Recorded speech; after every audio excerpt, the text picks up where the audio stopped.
I scaled my e-commerce business to over £1.3 million in sales while working just 1 hour a day. But it didn't happen because I picked the right product, ran perfect ads, or worked 16-hour days. It all came down to mastering one skill. And the truth is, this same skill is the difference between you being stuck in the day-to-day and building a business that finally runs without you. So if your store is making money, but you feel like you're constantly in the way, like you're not scaling, you're not focused, and you're not free, then the chances are it's this exact skill that you're missing.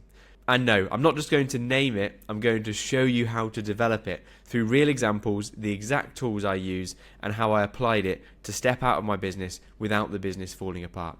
So if you're ready to stop being the bottleneck, let's dive in. Okay, let me break it down for you, this only skill that you need, and I've got this Miro board up so I can really break down how you can develop this skill step by step.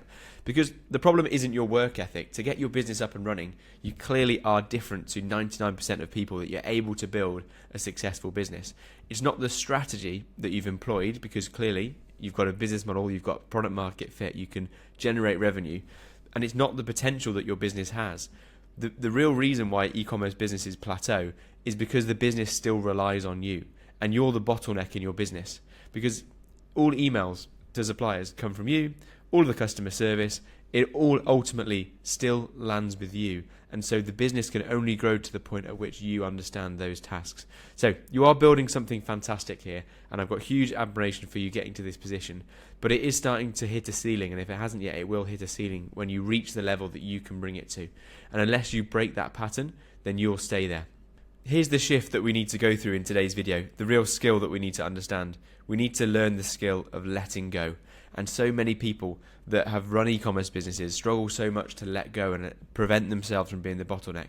But e-commerce millionaires, they don't do more. They actually own a machine. They don't work harder looking after customers. They own a machine that has the potential to grow bigger because they're away from the day-to-day business. So you don't need to be hustling more. And fortunate, if you jumped on this video and you thought, I'm going to be told that I need to work more, it's the complete opposite. You need to have better systems in place. Because, newsflash, if you don't know already, your business should run without you. So let's break down how we actually do this. And step one is a step that I went through not too long ago, because I was in the same position you're in. As I say, I've built a £1.3 million e-commerce business now, but not too long ago, I had to audit where my time was going, because I was the one answering all customer calls. I was the one that was fulfilling every order. I was the one that was updating the website, making sure the stock was accurate. It was all on me. And I had to start with step one. I had to start tracking the tasks that I was doing over 3 days, and I broke it right down to every single task I was doing, hour by hour stuff. And I had to be brutally honest with where my time was going. And sometimes it's not what you want to read. But I realised that I was spending far too much time answering customers' inquiries one by one. Or I was spending far too much time checking that my pricing was accurate with my suppliers. Or I was spending far too much time actually uploading the products myself rather than focusing on optimising the ad campaigns. And I needed to get this all down on paper before it was staring me in the face just how much time I was spending doing customer service, admin, and communicating back and forth as a middleman with the suppliers. And you need to, once you've got that list down, ask yourself, does this actually drive growth for your business? Or does this task, could it be done by somebody else? And once you ask yourself these tasks, it's going to open up a new level of thinking for you and realize that instead of being reactive to every task that comes into your inbox every day, we're going to start being proactive and choose what should be on our plate and what should be off our plate. And I can help you with this. I can make it really easy for you to do this step one. If you send me a message on Instagram, I'll send you a task audit and time freedom calculator, which basically helps you and gives you all the guidance so that you just input the task that you do, and it will then calculate how you're spending your time and where the biggest opportunities are for you to delegate and outsource certain tasks. So let me know if you'd like that by sending me a message. But the tip here is that there's anything repeatable or anything that doesn't move the needle forward for your business, then it should be removed from your calendar. And as the owner, you should be working on just overseeing the KPIs and increasing the amount of money you can put through your ad campaigns to generate more sales and optimizing those campaigns. So once you've done step one, we can now systemize what works. So this is a very simple step, but this is exciting because it's the step that allows you to go from being intentional about the task that you're doing to actually being able to systemize your business so it runs as a machine. And this is where you can step back and start viewing your business, instead of viewing your business as a job, we can view your business as an asset that has worth in itself because it doesn't rely on you being there day to day. So, step 2. Now that you understand which tasks you need to outsource based on step 1, and you've looked at where you're wasting your time, we're going to go through this process. So, when you've identified a task, and let's go through the task of customer service, for example. So, you spend a lot of time answering an inquiry from a customer who's shown interest in your product. Now, go through this task on Loom and do it to the best of your ability and record it from start to finish. And once you've recorded that, if you've got Loom AI on your Loom account, or you can just use ChatGPT for this, but you'll get a transcript from your Loom video, and you can copy that transcript, send it to AI, and ask it to turn it into a checklist. Then you save that checklist into a Google Doc, which you save in the Google Drive, and you organize that, make sure it's clearly organized as an SOP, and suddenly you don't really need any tech skills to do this. You just need a few tools like Loom, ChatGPT, and Google Drive, and you've got SOPs created for certain tasks in your business. And once you've got these tasks SOP'd and checklist in place, it'll be very easy for you to then bring people on board because they'll be able to just watch these SOPs through. It's the reason why I've been able to step back and just run my business for an hour a day, is because there is an SOP. There's a Loom video for every single process in the business. So whenever my VA has something to do, they can watch me, and almost as if I'm looking over their shoulder, I can help them through every single process. So this really is the difference, but allows you to start travel. I'm in Bali right now. If you want to travel, if you want to be less tied to the day-to-day operations, then you have this ability when you start systemizing your business. Okay, once we've gone through step 2, we've got the systems in place. We start to create SOPs. We've started to create Loom videos.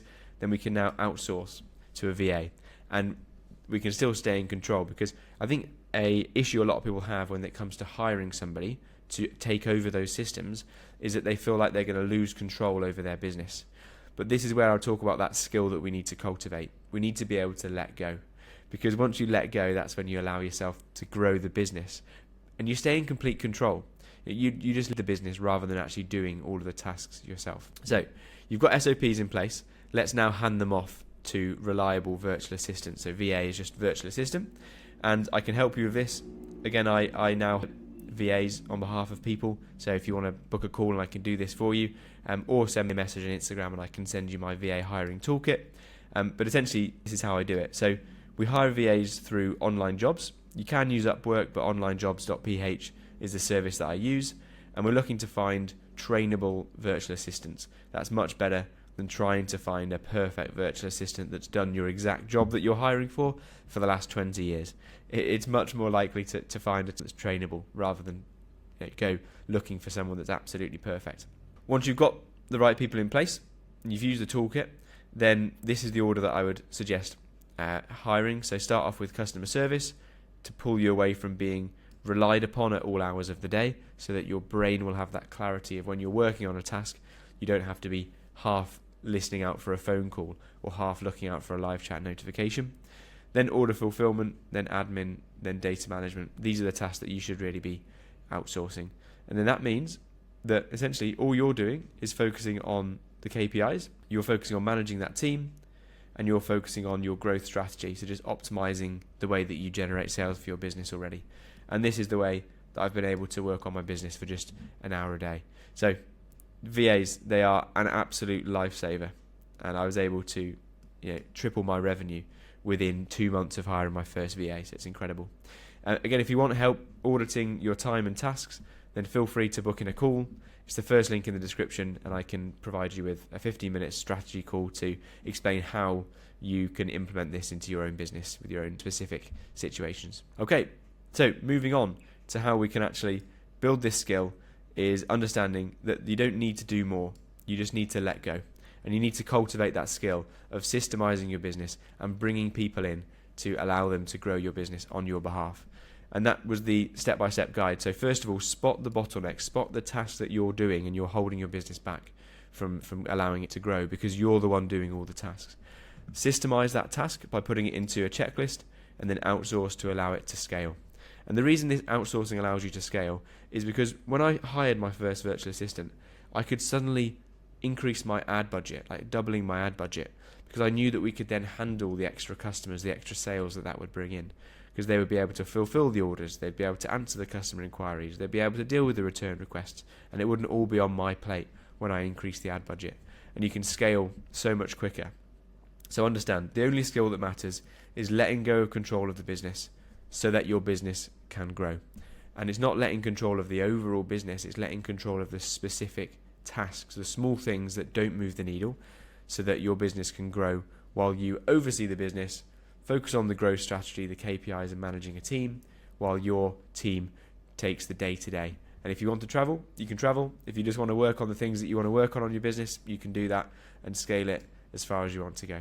So, hope you've enjoyed this video today. This is the exact process that I would go to. This is the exact skill that I know you need to cultivate to generate the same amount of sales as me and beyond. And if you want me to help you implement this, then either book a call, send me a message on Instagram, and we can work together to help you to scale your business to the position you want to grow it to without the business relying on you. So, with that said, hope you enjoyed the video. Subscribe for more videos like this, and I'll catch you in the next one.